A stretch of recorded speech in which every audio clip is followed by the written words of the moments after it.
자, 안녕하십니까. 하이퍼리뷰입니다. 자, 이번 시간에는 수능 최저학력 기준에 대해서 좀 설명을 드리도록 하겠습니다.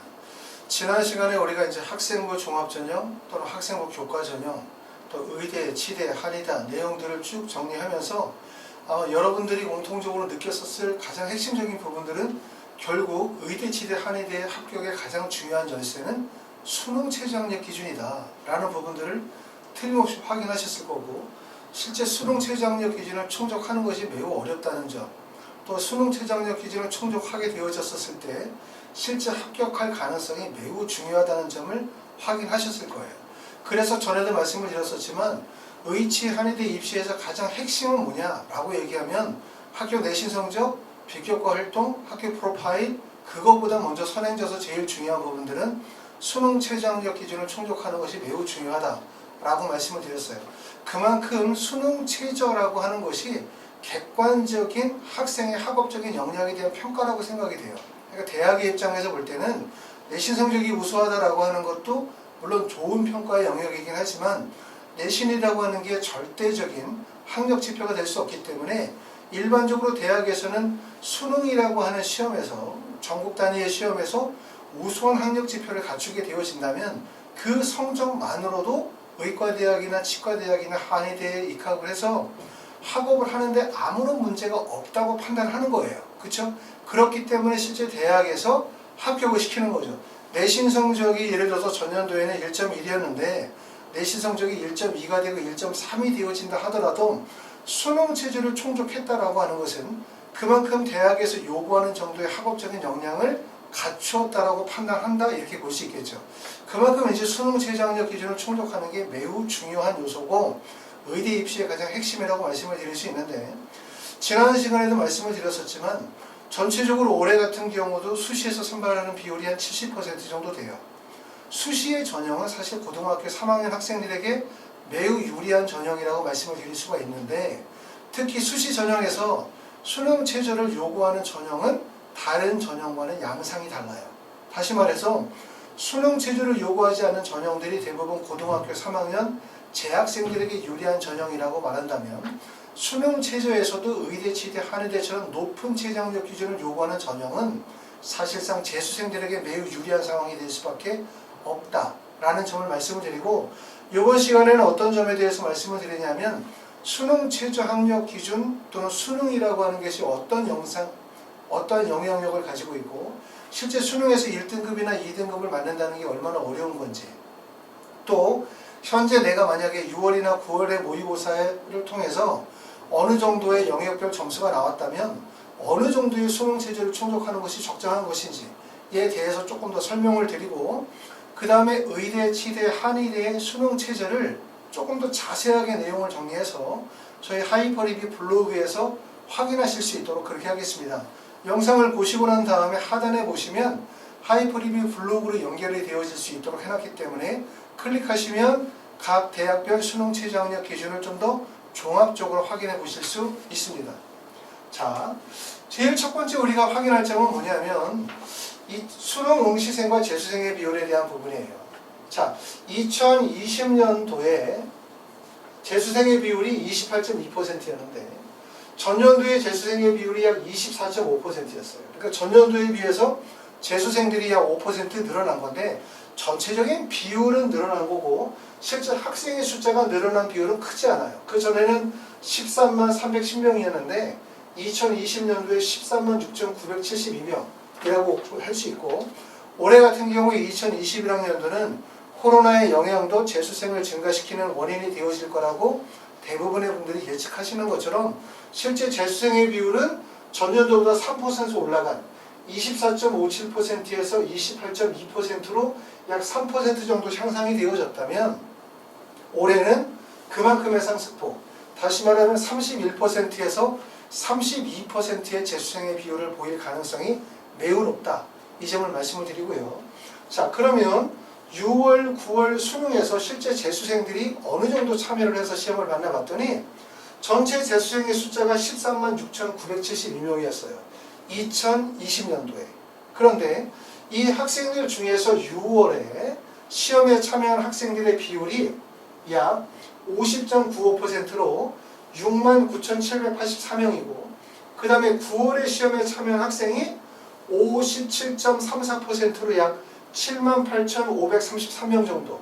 다시 말하면 우리가 생각할 때는 재수생이 100%면 6월이나 9월에 대부분의 재수생들이 시험을 볼 거라고 생각이 되어지지만 실제 6월에 참여한 재수생의 비율은 약 50.95%, 6월에 참여한, 9월에 참여한 재수생의 비율은 57.34%이기 때문에 9월에 이번에 평가원 시험을 본다 하더라도 재수생 응시 비율이 높지 않다는 점을 우리가 주목할 점이 있고, 그리고 재수생들 중에서 1월이나 2월에 재수를 하는 학생들의 강도보다는 9월이나 수월에 참여하는 9월이나 수능에서 참여하게 되는 재수생들이 학업적인 역량이 훨씬 더 뛰어나요.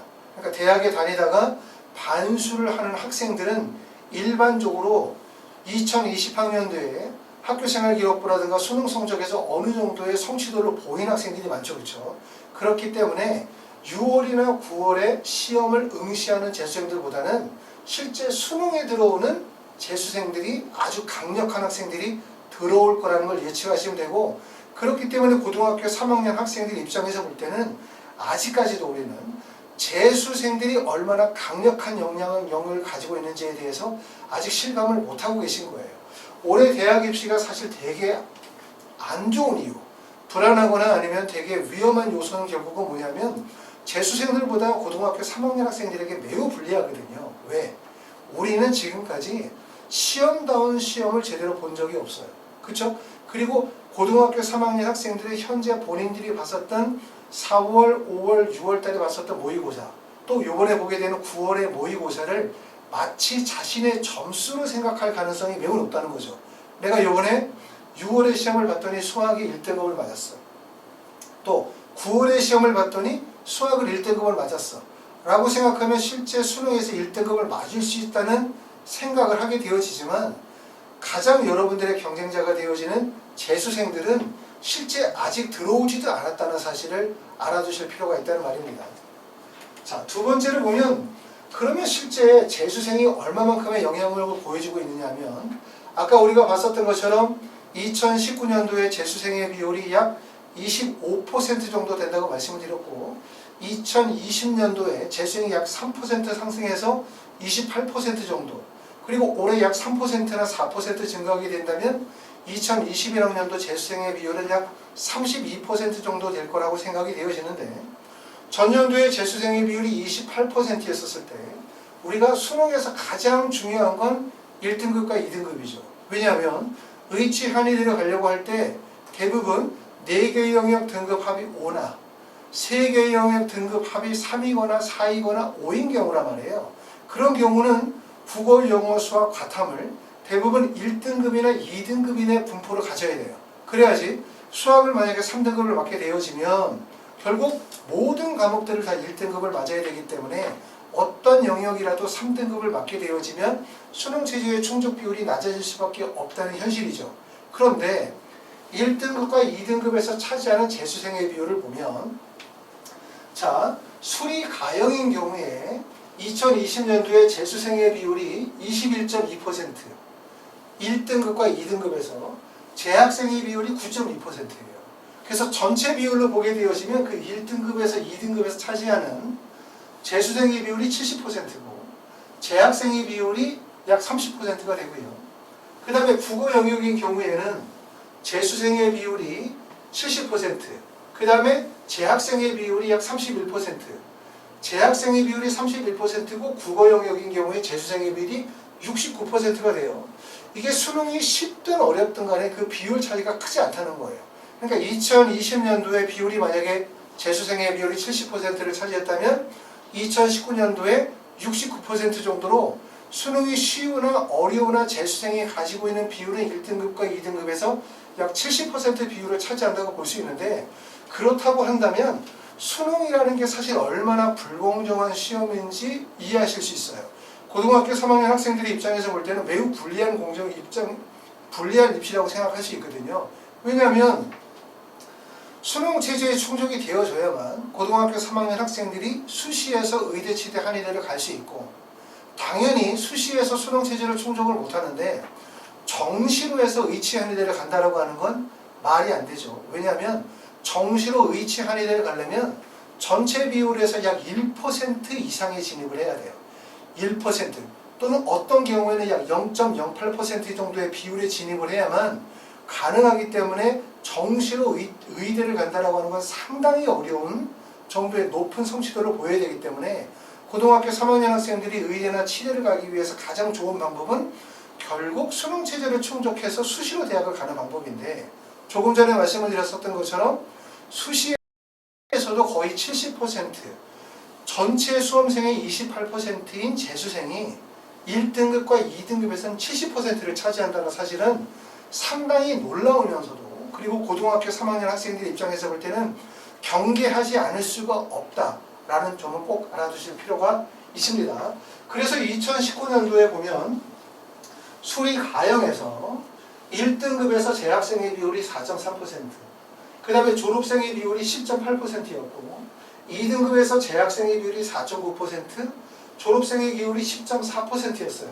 그래서 2019년도를 봤더니 1등급과 2등급에서 졸업생의 비율이 21.2%로 약 70%를 차지하고 있고, 재학생은 9.2%로서 30%를 차지하고 있으며, 1등급과 3등급으로 범위를 넓히면 졸업생의 비율은 36.1%로 전체 비율의 49.6%예요.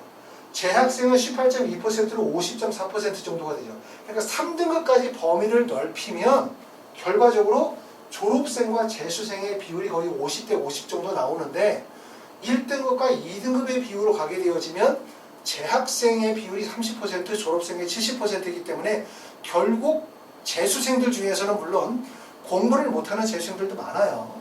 여러분들이 고등학교 3학년이라고 하면 모든 재수생이 다 경계의 대상이 되는 건 아니지만, 지금 보시는 것처럼 재수생들 중에서 특히 상위권 학생들이 많다는 점, 또 의치 한의대를 가기 위해서 재수하는 숫자의 비율이 상당히 많다는 거 아시고, 여러분이 아시는 것처럼 우리나라 국내 대학들 중에서 자퇴 비율이 가장 높은 학교가 자연계열에서 서울대예요. 그렇죠?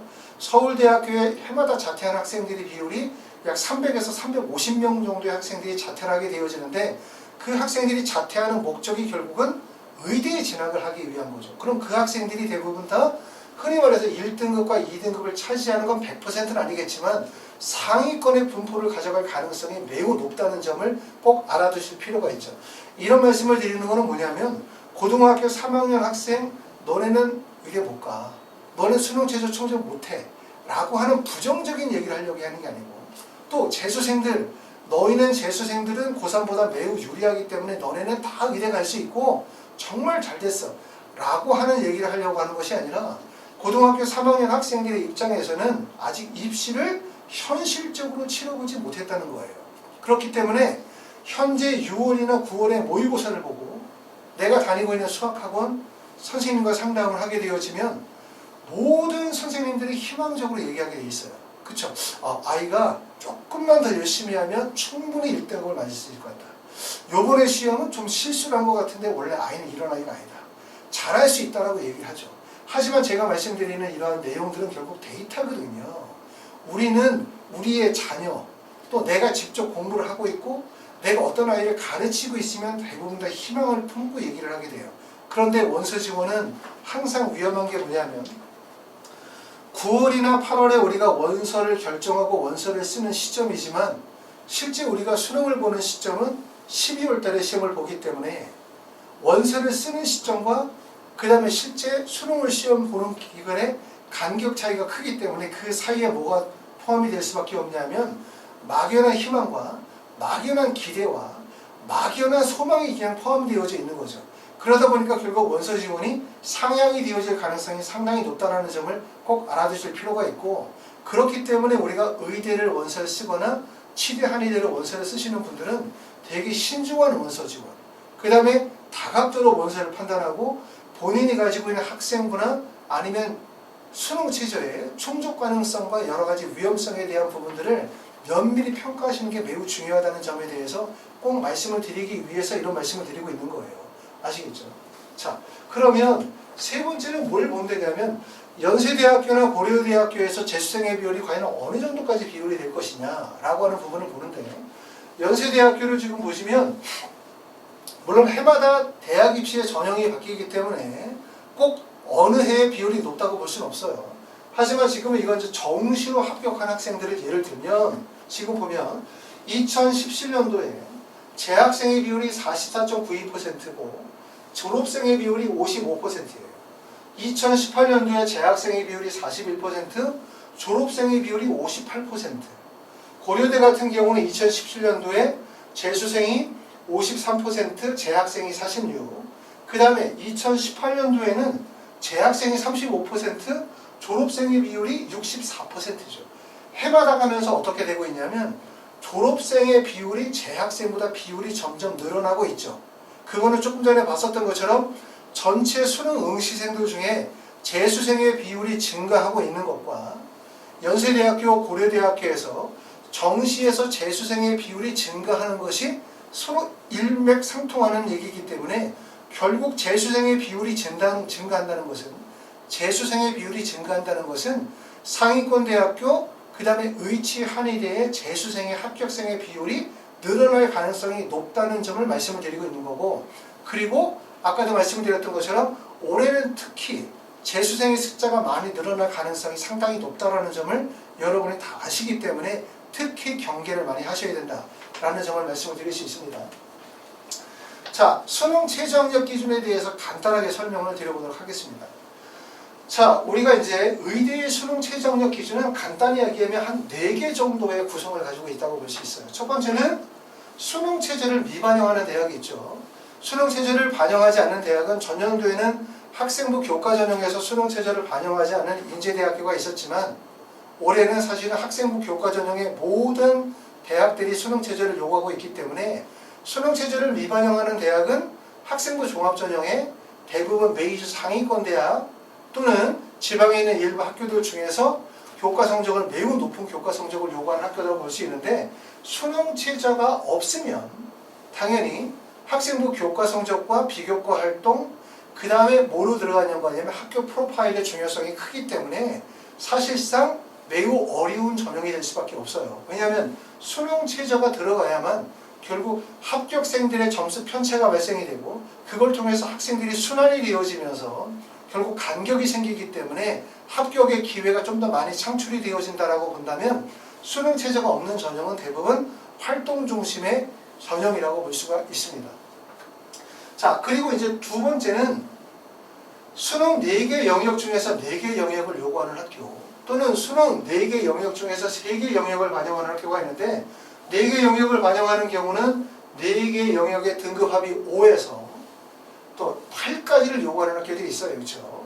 그리고 과탐 같은 경우는 2과목 평균을 반영하는 학교들도 있고 2과목을 반영을 하되 그 중에 절사를 해서 소수점 절사를 하는 학교 있고 또는 2과목 중에서 1과목만 반영하는 학교들도 있습니다.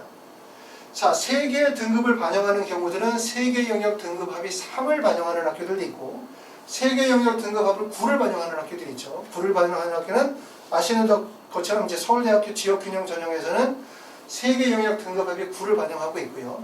과탐도 마찬가지로 2과목 평균을 반영하거나 2과목 절사를 하거나 1과목을 반영을 하는데, 우리가 특히 3개 영역을 반영하는 대학의 특징 중에 하나는 뭐냐면 수리 가형을 요구하는 학교들이 있다는 얘기죠. 그렇죠? 그러니까 4개 영역 중에서 3개를 반영하니까 특히 그 중에서 수리 가를 꼭 선택적으로 요구하는 경우들이 있는데, 대표적인 학교가 단국대 천안이나 충남대학교 또는 카톨릭 관동대 같은 경우는 수리 가형을 요구해요. 그렇죠?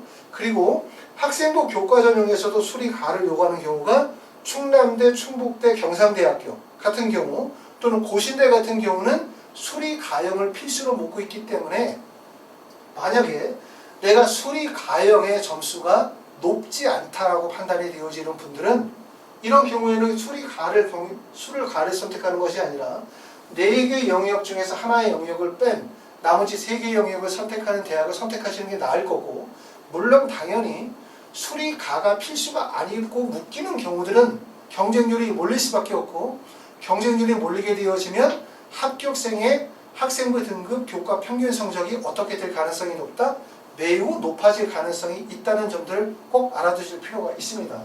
자, 그 다음에 4번째는 뭐냐면 영어를 묻는 경우에요. 그렇죠? 영어를. 지금 보시는 것처럼 영어를 2등급으로 묻고 그러니까 영어를 빼는 거죠. 영어를 빼고 2등급으로 묻는다는 얘기는 결국은 영어의 영향력을 약화시키고 영어를 뺀 나머지 영역, 국어나 수학이나 과탐의 영역의 비중이 커질 수밖에 없는 경우를 말하고요. 이런 경우는 세계 영역 합 4등급을 요구하는 경우들이 대부분이고 그런 경우에는 과탐은 두 과목 평균 절사를 하는 학교 없어요. 두 과목이나 한 과목을 반영하는 학교들도 있습니다. 자, 특이한 학교는 뭐냐면 할렘대 같은 학교가 조금 특이한데 어떤 점에서 특이하냐면 할렘대는 국어, 영어, 수학, 가 그 다음에 과탐 두 과목 평균을 반영하고 이 중에서 4개 영역 중에서 3개 영역 등급 합 4를 반영하는데 만약에 이 3개 영역 안에 영어를 포함하는 경우에는 반드시 영어는 1등급이어야 한다라는 조건을 가지고 있어요. 그렇기 때문에 다른 대학과는 조금 차별화되어진 전략을 가지고 있다라고 하는 말씀을 드리고요. 수능책은 지금 보시는 것처럼 수능체제는 약 4가지 정도로 구분이 되어질 수 있는데 우리가 의대를 쓰거나 치대를 쓰시는 분들 같은 경우들은 하나의 전형과 하나의 방식으로 원서를 절대로 쓰실 수가 없죠. 말씀드렸던 것처럼 수능체제가 있는 전형으로 원서를 쓰시면서 수능체제가 없는 전형으로 원서를 쓰시게 될 가능성이 높고 또 학생부 종합전형으로 원서를 쓰면서 교과 전형으로 원서를 쓰거나 또는 학생부 종합전형으로 쓰면서 또 서울대나 아니면 한양대나 중앙대나 이화여대 같은 일반 대학으로 원서를 쓰는 경우도 있을 수도 있고 의대를 쓰면서 치대를 원서를 쓰는 경우들도 있어요. 그렇기 때문에 이 의학 계열의 원서 지원, 의대나 치대의 원서 지원이 어떤 입시보다 되게 복잡한 전형을 상당히 많이 가지고 있어요. 그러니까 대학 입시의 전형 자체도 매우 복잡하지만 어찌 보면 더 어려운 거는 학생의 열망과 부모님의 열망이 되게 커요. 의대는 특히. 예를 들어서 우리 아이가 성적을 그렇게 좋지 않아. 공부가 잘 못해. 내신 등급이 2점 얼마이거나 1점 뭐 후반 얼마 정도 돼서 내가 목표하는 데가 경희대나 중앙대나 이화여대 정도를 목표로 하는 학생들이라면 실제 학원에 와서 입시 컨설팅을 하거나 상담을 하게 되었을 때 되게 편해요. 왜? 학생들이 가지고 있는 대학의 눈높이가 아주 높지는 않기 때문에 적정한 선에서 어떻게 하면 돼? 타협을 하고 방법을 찾아주면 대부분 상담을 하고 학생들이 되게 만족해하면서 노력을 하는데 의대인 경우는 좀 다르죠. 왜냐하면 의대인 경우들은 대부분 학생들이 공부를 아주 우수하게 잘하거나 또는 공부는 다소 못한다 하더라도 열망이 엄청 크거나 학생부 내신 성적은 엄청 좋은데 수능 체제가 충족이 안 된다거나 아니면 비교과는 엄청 좋은데 내신이 안 좋다든가 라고 하는 것처럼 100%를 채울 수가 없고 모든 상태가 불안정한 상태인데 가장 커다란 거는 모든 학부모와 학생들이 열망을 가지고 있다는 거예요. 꼭 합격하고 싶다라는 꿈과 열망이 있기 때문에 그렇기 때문에 원서 지원이 어떻게 될 가능성이 높냐면 상향 지원이 될 가능성이 매우 높다. 그 다음에 본인이 원하는 것이 집중될 가능성이 높다. 그렇게 되면 결국 입시가 실패할 가능성이 매우 높다는 점이기 때문에 우리가 조금씩 이번에 원서를 쓰시게 되어질 때는 조금씩 눈을 넓히거나 조금씩 낮추어서 우리가 수능 체제의 위험 부담을 좀 더 벗어나시는 게 가장 좋겠다라는 말씀을 드립니다. 자, 그럼 우리가 이제 사례의 3가지를 한번 생각을 해보겠습니다. 3가지의 사례는 뭐냐면 첫 번째는 수학과 과탐이 불안한 경우예요. 이 학생은 지금 보니까 모의고사가 국어가 1등급 97점 맞았고 6월에 수리 가형이 84점으로 2등급을 맞았고 영어가 98점, 생명과학이 40점에 3등급에 화학이 3등급을 맞았어요. 근데 사실 이렇게 점수를 맞게 되어지면 수능 체제를 충족하지 못할 가능성이 매우 높다고 말씀을 드릴 수 있어요. 물론 제가 수능 체제를 충족하지 못할 거야 라고 말하죠. 하지만 학생이 정말 열심히 하는 거죠. 그래서 수능 체제를 충족을 하고 그리고 그래서 본인이 원하는 의대에 합격을 했다면 정말 박수치고 격려하고 정말 축하할 일이죠, 당연히. 근데 제가 말씀을 드리는 건 뭐냐면 항상 우리가 입시에서 제일 중요한 부분들은 열심히 해서 잘 되는 거는 문제가 되지 않아요. 하지만 열심히 했었음에도 불구하고 안 됐었을 때 그때에 대한 염려와 걱정이 있기 때문에 우리가 입시에 대한 정보를 분석하고 데이터를 분석하고 그러면서 가는 거거든요. 그래서 지난번에도 제가 말씀을 드렸지만 수시와 정시에서 부모님들이 자료를 수집하고 정보를 수집을 하는 목적은 대부분 본인이 가지고 있는 생각과 믿음에 대한 확신을 갖기 위해서, 또 내가 원하는 대학을 갈 수 있는 방법을 찾기 위해서 정보를 찾거든요. 근데 그렇게 정보를 찾다 보면 문제가 뭐가 되냐면 결국은 눈을 멀게 되죠. 왜냐하면 내가 보고 싶은 것만 보게 되기 때문에. 그렇게 되면 대부분의 사람들이 마지막으로 문을 듣고 간 학생들, 마지막으로 학교 간 사례, 우리의 선배 중에 어느 정도의 내신 성적인데 대학을 붙었다고 하더라, 이런 얘기들을 많이 하시는데, 사실은 여러분이 아시는 것처럼 다른 사람의 합격 사례가 나의 실패의 이유가 되는 경우들이 상당히 많아요. 그리고 내가 만약에 첫째가 있고 둘째가 있어, 부모님들이. 그러면 첫째도 정말 열심히 해가지고 서울대 의대를 갔어. 둘째도 열심히 해가지고 서울대 의대를 갔어. 이러는 경우들도 있지만, 첫째가 대학 입시를 성공적으로 입시를 치르고 나면 둘째가 실패할 가능성이 매우 높아요. 왜 그렇게 나오냐면, 첫째를 좋은 대학을 보내고 나면 부모님들이 어떤 생각을 하게 되냐면 입시에 대해서 막연한 환상과 기대를 가지고 있죠. 우리 둘째도 첫째만큼 하니까 잘 될 거라는 생각을 가져요. 그렇죠? 그러니까 결국은 다른 사람의 성공 사례나 내가 경험했었던 성공 사례가 결국 내가 실패하게 되어지는, 내가 빈틈을 갖게 되어지는 이유가 될 수 있다는 점을 꼭 알아두실 필요가 있기 때문에, 조금 전에 말씀을 드렸었던 것처럼 우리는 항상 데이터를 분석하고 정보를 취하게 될 때 갈 수 있는 방법을 중심으로 정보를 찾는 것이 아니라 위험 요소에 대한 부분들을 먼저 생각해 볼 필요가 있다는 점을 꼭 말씀을 드리고, 이 점수는 사실은 대부분 자연계 학생들이 가지고 있는 점수대에서 나타나는 현상들이 이런 현상들이에요. 왜? 당연히 과목적으로 가장 어려운 과목은 수학이나 과탐 과목이죠. 그런데 이런 학생들은 아마 지금 현재 8월이라는 시점에서 봤었을 때는 수학 과목에 엄청 집중을 하고 있겠죠. 그런데 문제는 뭐냐면 수학이라는 과목이 남은 100일 동안에 단시간에 성적이 오르지 않는다는 점. 그리고 아까 말씀드렸던 것처럼 실제 재수생의 비율이 70%를 차지하고 있기 때문에 수학에 많은 시간을 투자하고 있지만 실제 수능에서 나올 수 있는 수학의 성적은 2등급에서 3등급 정도의 수학 성적이 나올 가능성이 되게 높고, 과탐 같은 경우는 항상 아시는 것처럼 8개의 영역이 시험을 잘 본다 하더라도 시험이 너무나 쉽고, 시험을 못 본다 하더라도 표현 점수가 너무나 높거나, 과목 생통에 따라서 유불리가 발생이 되어질 수 있기 때문에 과탐 같은 경우는 원하는 만큼의 점수를 맞는 경우는 사실 거의 없어요. 그렇죠? 1등급과 3등급을 맞거나 1등급을 2등급을 맞거나, 똑같이 1등급을 맞았다 하더라도 정시로 대학을 가는 학생들 같은 경우들은 표점 차이가 발생이 되어지는 경우들이 있기 때문에 과탐은 사실 밸런스를 맞추기가 되게 어렵거든요. 그런데 이런 학생들 같은 경우는 사실은 수학이 안 되어져 있으면 과탐이 되기가 어려워요. 왜냐하면 수학에 너무나 많은 시간들을 투자하다 보니까. 그럼 과탐은 대부분 그냥 이 정도의 등급으로 맞을 가능성이 높고, 문제는 뭐냐면 내가 지금까지 수학과 과탐에 많은 시간들을 몰두해서 공부하다 보면 국어와 영어가 그대로 있는 게 절대로 아니에요. 그렇죠? 그리고 모든 과목에서 제일 중요한 과목은 국어 과목이다. 왜 그러냐면 수능이 불수능이냐 물수능이냐, 수능이 변별력이 있느냐 없느냐를 결정짓는 건 국어 영역이죠. 왜? 자연계와 인문계 모든 학생들이 공통적으로 보는 과목이기 때문에 국어의 난이도는 결국 대학 입시 전체의 난이도에 영향을 미치게 되어져요. 그런데 만약에 수학 가형이 어려웠다, 수학 나형이 어려웠다, 그러면 그건 전체 입시에 영향을 미치는 게 아니라 자연계나 인문계의 입시에만 영향을 미치겠죠. 그런데 국어가 1교시 시험을 보기 때문에 이렇게 수학이나 과탐에 집중하다 보면 국어 성적이 낮아질 가능성이 매우 높아요. 그러면 국어가 무너지기 시작하면은 1교시가 무너지고 나면 2교시, 3교시가 연쇄적으로 터지기 때문에 사실상 이러한 균형은 상당히 어려운 수능 체조 조건을 가지고 있다고 말씀을 드릴 수 있어요. 이런 경우는 우리가 이제 원서를 쓰시게 되어질 때 사실상 수능 체조가 충족이 되지 않을 상황에 대한 고려도 같이 하셔야 되고, 그리고 4개 영역 전체를 균형 있게 공부를 하기가 어렵기 때문에 사실상 3개 영역을 반영하는 학교에 원서를 쓰게 될 것 같다는 생각이 들어요. 그래서 3개 영역을 반영하는 학교들 중에서 수리 가형을 원하는 학교가 조금 전에 말씀드렸던 것처럼 당국대 천안 DKU 전형이나 충남대학교 카톨릭 관동대는 수리 가형을 필수로 묻습니다.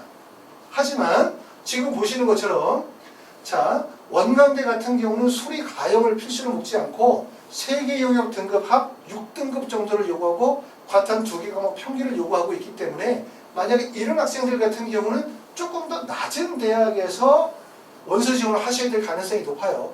물론 말씀드렸던 것처럼 수능 최저가 낮아지고 대학의 선호도가 낮아지기 시작하면 결국은 뭐냐면 경쟁률이 몰릴 가능성이 매우 높기 때문에 경쟁률이 많이 몰리면 결국 어떻게 됩니까? 내신 성적이 매우 높아질 위험성이 있다는 거죠. 그렇기 때문에 결국은 수능 최저를 충족하는 것이 의대 합격에 매우 유리한 조건에 가는 거고, 수능 최저가 불리해져서 낮은 수능 최저의 조건을 충족하게 되어지면 본인도 수능 최저를 충족하지 못할 가능성이 높고, 충족한다 하더라도 결국 높은 내신의 벽에 부딪혀야 된다는 문제가 있기 때문에 위험성이 있을 수밖에 없어요. 그렇죠? 자, 다음으로 가면 사례 2에서 보면 과탐이 다소 불안정한 경우예요. 과탐이 다소 불안정한 경우. 그래서 이제 여러분이 원서를 쓰시게 되어질 때는 6개의 원서를 쓰게 되어질 때 6개의 원서 지원을 다양한 전략을 짜셔야 될 것 같아요. 그렇죠? 그러니까 일반적으로 우리가 이제 수능 최저가 없이 서울대, 연세대, 고려대로 해서 수능 최저 없이 생명과학이나 화공생명의 원서를 쓰게 되어지면 상위권 학교부터 쭉 원서 쓰겠죠. 서울대, 연세대, 고려대, 서강대 등등등등 해가지고 뭐 중앙대까지 쭉 원서를 쓰거나, 아니면 중위권 정도 학생이라면 한양대, 성균관대, 중앙대, 뭐 이화여대 이렇게 원서를 쓰겠죠. 근데 의대나 치대 원서 지원은 일반 대학의 원서처럼 단순하지가 않아요. 일반 대학의 원서 지원에서 제일 중요한 부분들은 학생의 장점을 찾아내고 그 적합성에 맞는 학과를 선택하게 되고, 그리고 거기에 따른 자소서와 면접을 준비하는 게 핵심이라면, 결국 의대와 치대의 입시의 가장 핵심은 불확실성을 있는 거죠. 불확실성. 뭔가 수능 최저에 대한 불확실성을 가지고서 원서 지원을 해야 된다는 위험수가 있기 때문에 수능 최저의 충족 가능성과, 그리고 달라지는 2021학년도의 입시의 결과, 학생들이 어떻게 원서 지원이 몰리고 어떤 결과가 나올지에 대한 예측을 하는 과정들이 매우 중요하다는 점을 우리가 꼭 알아두실 필요가 있고, 그리고 대학에서 발표하는 자료들에 대한 부분에 대해서 제가 항상 말씀을 드리지만, 우리가 대학에서 발표하는 교과 평균 성적이나 대학에서 발표하는 내용들에 대해서 우리가 신뢰를 해야 돼요. 신뢰를. 하지만 대학에서 발표하는 자료를 100% 그대로 믿으면 절대로 안 된다는 점을 제가 항상 말씀을 드리는데, 그 이유는 대학과 우리는 입장이 다른 거죠. 학부모의 입장과 대학의 입장이 같을 수가 없어요. 대학의 입장은 바로 뭡니까? 우수한 학생을 선발하는 거. 많은 학생들이 원서를 지원하는 게 대학의 목적이라면, 우리의 입장은 우리 아이가 대학에 가는 게 목적인 거예요. 그렇기 때문에 입장 차이가 있고, 대학에서 발표하는 자료들 중에서 마치 마지막에 문 닫고 들어간 합격생의 자료를 발표한다, 이런 건 있을 수가 없습니다. 특히 정시 같은 경우는 수능 성적을 공지하면 되기 때문에 사실 뚜렷하게 나타나죠. 예를 들어서 연세대학교 어떤 학과에 합격한 학생의 성적이 전년도의 표준 점수를 봤었을 때 475점의 표준 점수였었다 라고 한다면, 그러면 그건 그 점수만으로도 적합한 선이 나와요. 하지만 대학에서 마지막 합격자에 대한 성적을 발표할 수가 없어요. 왜 발표를 못하냐면, 만약에 마지막 합격자의 성적을 발표하게 되어지면 입시는 도박판이 되는 거예요. 입시는 도박판이. 왜? 최초 합격자와 마지막 합격자의 점수의 간격이 엄청나게 클 뿐만 아니라, 그 마지막 합격자의 점수가 일정하게 돌아다니는 것이 아니라 해마다 커다란 변수가 발생이 되어질 수밖에 없기 때문에, 그런 것들을 대학에서 발표를 하게 되어지면 입시는 매우 커다란 도박판이 되거나 혼탁해질 가능성이 있겠죠. 그렇기 때문에 누군가가 예를 들어 수시의 마지막 학생의 점수가 몇 점이었다, 또는 정시로 마지막으로 들은 학생의 점수가 몇 점이었다 라고 하는 것을 말한다면, 그거는 물론 합격한 학생이 그렇게 얘기를 할 수 있어요. 나 몇 점 맞고 들어갔어 라고 말할 수 있죠. 하지만 대학에서 공식적으로 그 결과에 대해서 공개하지 않는다는 점을 꼭 알아두실 필요가 있고, 그리고 다른 사람들이 말하는 정보를 너무 신뢰하지 마세요.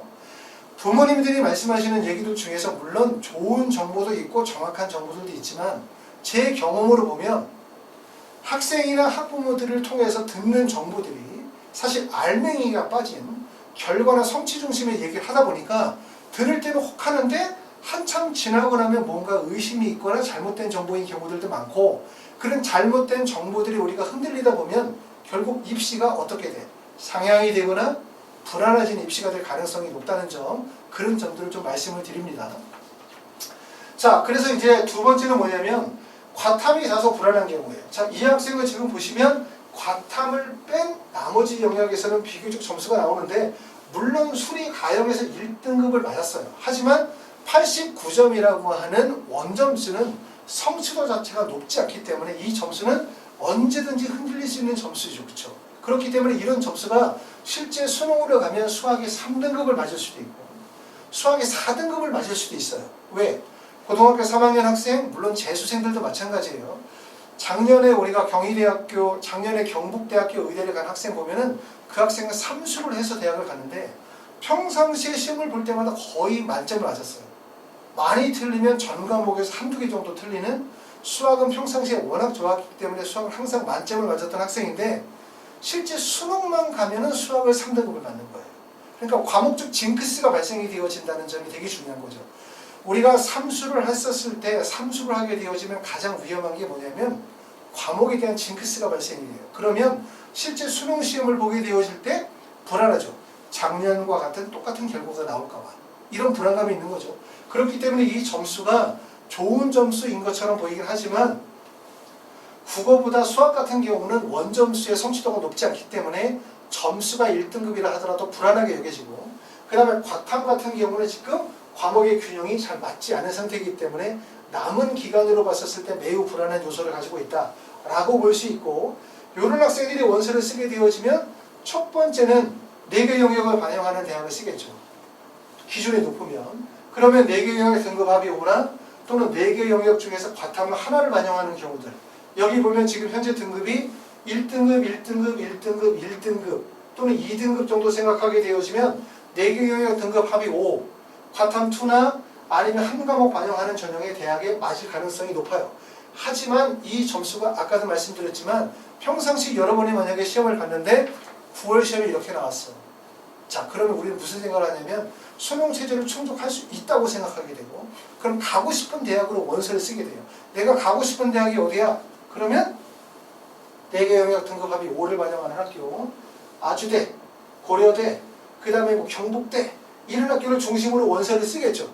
또 그 밑에 이제 원서를 쓰게 되어지면 그 외에 뭐 경북대라든가 당국대, 천안이라든가 가천대 같은 학교에 원서를 몰아서 쓸 가능성이 높고, 그렇게 되어지면 아까도 말씀드렸던 것처럼 수능 최저가 예상치 못한 결과가 나오게 되어질 때는 결국 원서 지원의 의미가 없어지는 거죠.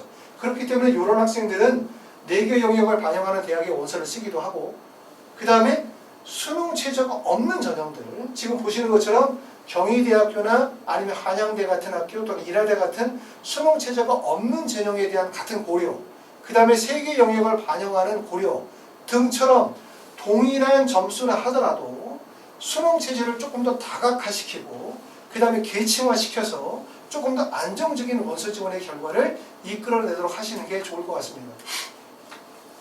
자, 세 번째는 영어가 불안한 경우가 있어요. 대부분 영어가 이제 절대평가로 바뀌었기 때문에 사실은 90점만 넘으면 대부분 영어가 1등급이 되고, 보통 1등급의 비율이 약 5% 정도 되어지긴 한데, 우리가 자연계 학생들 같은 경우는 영어가 불안한 학생들이 있죠. 작년에 경험한 학생은 얼마나 웃기냐면 국어, 영어, 수학, 과탐까지를 다 1등급을 맞았어. 그런데 의대를 떨어졌어. 수능 체제를 충족을 못해서. 뭐 때문에? 한국사 때문에. 한국사를 5등급을 맞은 거예요. 이런 경우들도 있거든요. 그것 때문에 결국은 다시 재수를 해서 공부를 해야 되는 그런 상황들도 있는 분들도 계신데, 이렇게 영어가 약하신 분들이 계시죠. 영어가 약하신 분들은 지금 보시는 것처럼 영어 과목을 2등급을 요구하는 경우들이 있죠. 그러니까 영어를 2등급을 요구한다는 얘기는 결국 수학이나 국어나 과탐의 반영 비율이 높다, 비중을 높게 둔다고 볼 수 있어요. 지금 보시는 것처럼 연세대학교 미래 같은 경우는 국어, 수학, 가형, 과탐 1, 과탐 2 4개 영역 중에서 4개 과목 중에서 3개 과목의 합이 4등급 맞아야 하겠죠.